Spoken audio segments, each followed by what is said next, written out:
انمي ناروتو من اشهر واحسن الانميات اللي اتعملت في التاريخ، ومنهم اكتر انمي فيه شخصيات عظمه اتعملت. اعظم شخصيات هتلاقيها في انمي ناروتو. ليه بقى انمي ناروتو مش رقم واحد على ماي انمي ليست؟ ده بقى موضوع الحلقه.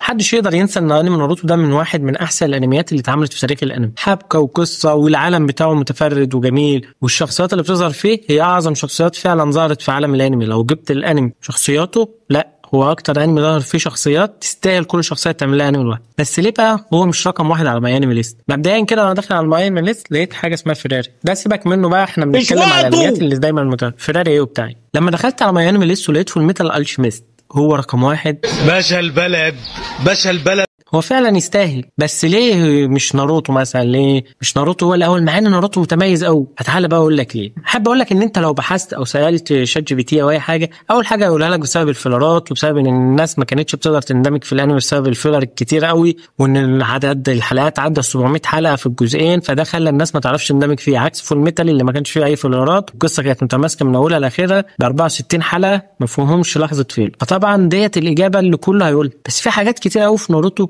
بوظته خلته فعلا ما يقدرش يكون رقم واحد. بالنسبه لي اكتر حاجه كانت مميزه في انمي ناروتو وهي نقطه قوته اللي فعلا بالنسبه لي احسن من فول ميتال واحسن من اي انمي تاني، هو بناء الشخصيات ووجود شخصيات كل شخصيه تشيل انمي لوحدها. ايتاشي ومادارا وجارا واوبيتو، كل الشخصيات اللي ظهرت كان فعلا فيهم حاجه مميزه. فشخصيات ناروتو كلها واحده ورا الثانيه كلها عظمه، واعظم حتى من فول ميتال. بس للاسف الانمي والقصه ما قدرتش تخلي القصه كلها على نساق واحد، ما قدرتش تعمل تناغم بين الشخصيات وبعض، انك تحسسك ان الشخصيات دي من عالم واحد، عكس فول ميتال اللي الشخصيات تحسها كلها عالم واحد، تحسها كلها متصله ببعض، كلها بتدور على هدف واحد، وكلها ليها اسباب واهداف بتخليهم يتقابلوا في مكان واحد ويكون بينهم سواء معارك او سواء حاجه بتخدم القصه الرئيسيه. عكس ناروتو ان الشخصيات كلها متفرقه.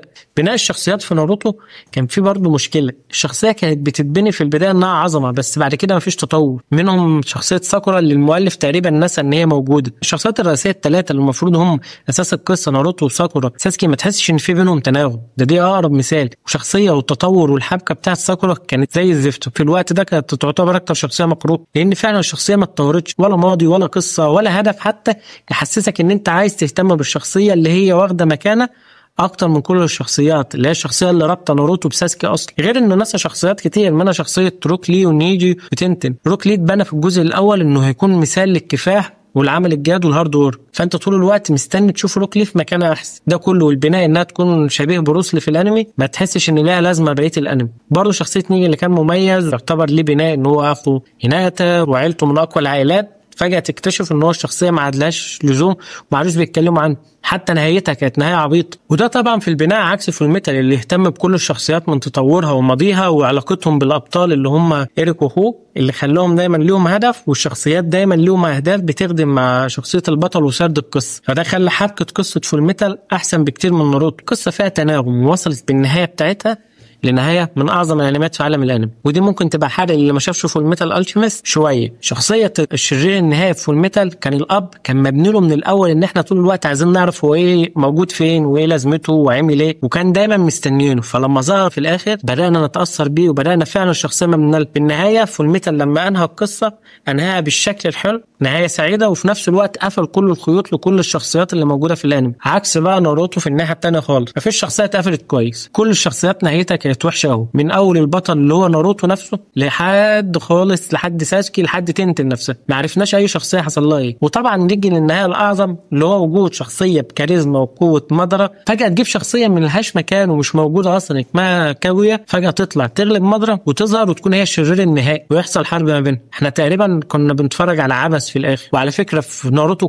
كل الشخصيات الاشرار اللي ظهرت في ناروتو بتتحط ضمن قائمه احسن اشرار، سواء بين او اوبيتو او مادارا. بس كاغويا دي ما حدش بيجيب سيرتها خالص، لانها فعلا ما اتبنالهاش وما كان لهاش من لزوم، وحتى لما جابوا القصه ما حدش قدر يتاثر بيها مهما اديتها اوفر بار، ما اتبنالهاش صح. عكس مادارا اللي كان ليه لازمه وليه فايده، وحسينا ان هو فعلا اللي بيتلعب بكل الشخصيات، وتنموته بنهايه تعتبر اسوأ نهايه حصلت لشخصيه مهمه في ناروتو نفسه. في حاجه كمان في النهايه ناس كتير ما تعرفهاش من اللي عاشوا وقت ناروتو، نهايه مانجا ناروتو نزل قبلها اعلان فيلم ذا لاست، وفي الاعلان اكتشفنا ان كاكاشي هو اللي هيكون الهوكاجي مش ناروتو. احب اقول لك ان الوقت ده لحد الفصل النص النهائي من مانجا ناروتو كانت الناس كلها بتشتم في كاكاشي. هو انت في الاخر تختمها ان كاكاشي هو الهوكاج وناروتو لا؟ الناس كانت هتتجنن لحد ما طلع ان ناروتو هيكون الهوكاج اللي بعد كاكاشي، واتعملت صح فالناس قدرت تقبلها شويه. واحب اقول لك ان مهما بنيت ان كاكاشي اقوى، او مهما بنيت شخصيات بعد ناروتو في بورتو، ومهما طلعت شخصيات ملهاش بناء في بورتو عشان خاطر تبين ان في عالم اقوى وعالم احسن، مش هتقدر تخليني احبه وتخليني برضه اديله تقييم اقل من اقل انمي. لان انا ما اقعدش 20 سنه احب في ناروتو وساسكي ان هم اقوى شخصيتين، واللي هيبقوا اقوى شخصيتين في العالم دول ومفيش بينهم مقارنه وبين اي شخصيه تانية، وتيجي فجاه تطلع لي ناس وشخصيات من العدم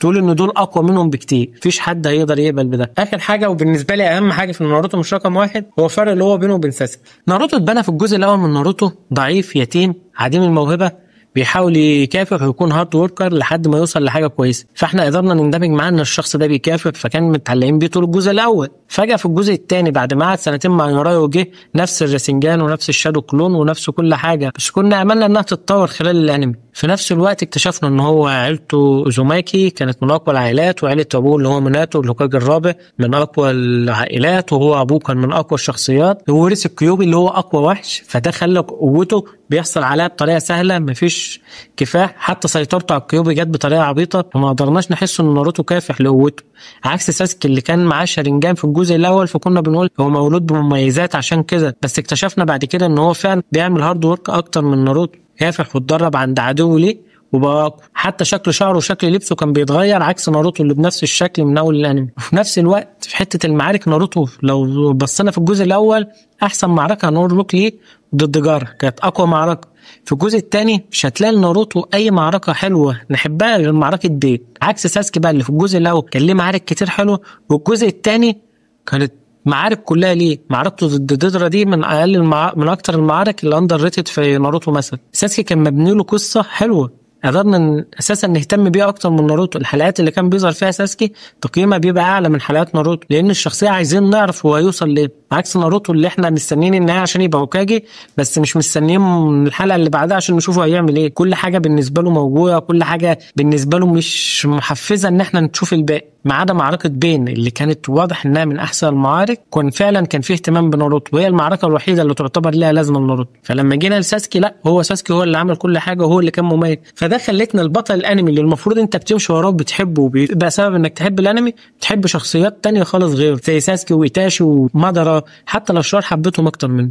انا ناروتو كان مبني ان هو يكون من اعظم الانميات، بس في رايي باظ بسبب حاجات بسيطه كان ممكن تخليه احسن، اللي هي ما خليتوش احسن من فول ميتال. ابسط مثال اللي خلاني احطه في مقارنه معاه بما انه رقم واحد. الميتال اتبنى من الاول كويس، الشخصيات وتطور الابطال نفسهم كان نهاية التناغم بين تطور الشخصيات كلها مش شخصيه الابطال بس كان حلو، وكان واضح انه في تطور. عكس ناروتو الحبكه اللي بدات تبوظ من انمي كلاسيكي في البدايه لمعركه ضخمه، ما تبقاش عارف مين الشخصيات اللي بتحارب مين ومين الشخصيات اللي عندها قوه والشخصيات اللي ما عندهاش، وما قدرناش ننسجم في شخصيه ناروتو، وما قدرناش نحب بعد كده بورتو اللي هو بوظ ناروتو. احب اقول لك ان ناروتو في بورتو شكله وكاريزمته هو التطور الوحيد اللي حصل في ناروتو، اللي هي الحلقه الاخيره شكله وتطوره، شكل ناروتو بالعقل كده اللي احنا ما كناش متعودين عليه. فناروتو كان ممكن يكون احسن انمي اتعمل في التاريخ، بس للاسف باظ بسبب تفاصيل صغيره ما خلتوش هو احسن انمي. لو عجبتك الحلقه اعمل لايك وشير وسبسكرايب، اكتب لي في الكومنتات رايك، حاول تشوف الحلقات اللي فاتت، حاول تعمل شير عشان خاطر الحلقه تتشاف اكتر لناس اكتر، في نفس الوقت نكمل. متنساش تسيب لايك.